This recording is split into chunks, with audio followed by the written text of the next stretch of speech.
जब लाठी डंडा ही समस्या का समाधान बन जाए तो कौन किससे प्रश्न पूछेगा। जी हाँ, दिल्ली के जंतर मंतर से बिहार तक ये उठने वाला लहर एक ऐसा लहर में बदल गया है जहां केवल दो लोग आपस में लड़ते हुए दिखाई दे रहे हैं, एक तो पुलिस और दूसरा युवा। इस दोनों बीच में जो है लोगों का कहना है कि राजनीतिक रोटियां सेकी जा रही है। तो यदि राजनीतिक रोटियां सेकी जा रही है तो पुलिस और युवा ही क्यों लड़ रहे हैं? उस भीड़ में लाठी खाने वाले नेता क्यों नहीं दिखाई दे रहे हैं? एक भी नेता ऐसा नहीं दिखाई दिए जिसको लाठियां पड़ रही हो, वो चाहे किसी भी पार्टी का हो। हाल ऐसा हो गया है कि यदि कोई किसी पार्टी का झंडा लेकर जा रहा है तो लोग उसे ही मारने लग रहे हैं। कल ऐसा ही देखा गया बिहार के राजधानी पटना में जंतर मंतर पे। तो आप जानते ही हैं कि किस तरह से युवाओं को धोया गया। वहां पे जो है पुलिस के पास वर्दी की कमी हो गई या पुलिस के पास जो है पुलिस के जवानों का कमी हो गया, पता नहीं चला। हाथ में डंडा लिए हुए ऐसे ऐसे लोग दिखाई दिए। लोग अभी भी प्रश्न पूछ रहे हैं कि आखिर कौन हैं ये लोग, आखिर कहां से आए हैं? इसका जवाब कोई नहीं दे रहा है, ना वो प्रशासन दे पा रहा है, ना वो नेताजी दे रहे हैं।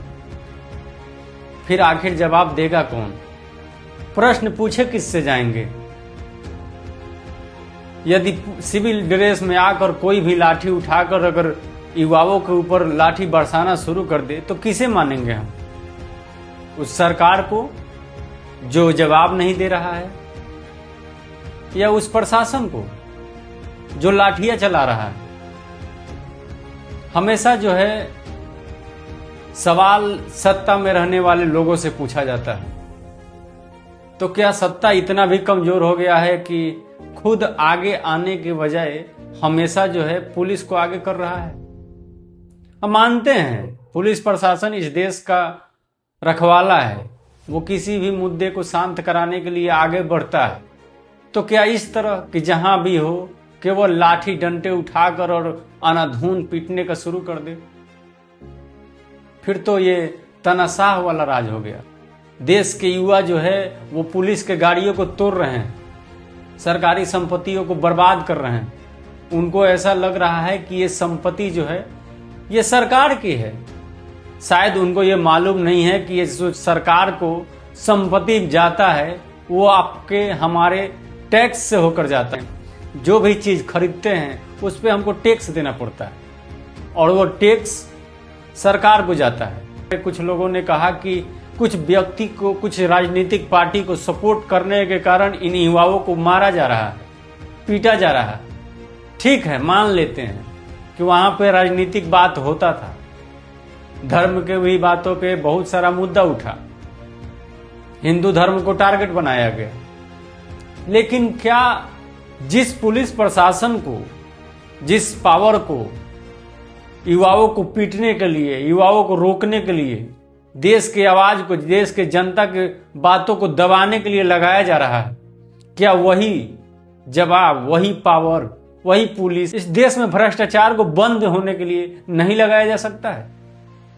जब वोट आपको देते हैं तो प्रश्न भी आपसे ही पूछेंगे। वोट जब आप देते हैं तो प्रश्न भी आप ही पूछेंगे। ऐसा लग रहा है जैसे हमारा देश जो है तानाशाह के रास्ते पे चला गया है। जिस मुद्दे पे पूरा आवाज उठा रहा है कि सरकार को बदलो, मंत्री का इस्तीफा होना चाहिए, फिर सिस्टम में बदलाव होगा।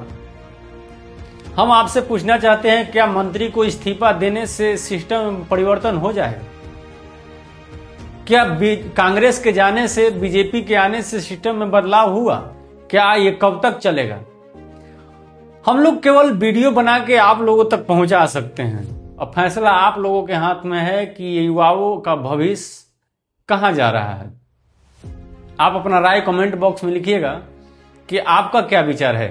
फिर मिलेंगे, तब तक के लिए जय हिंद।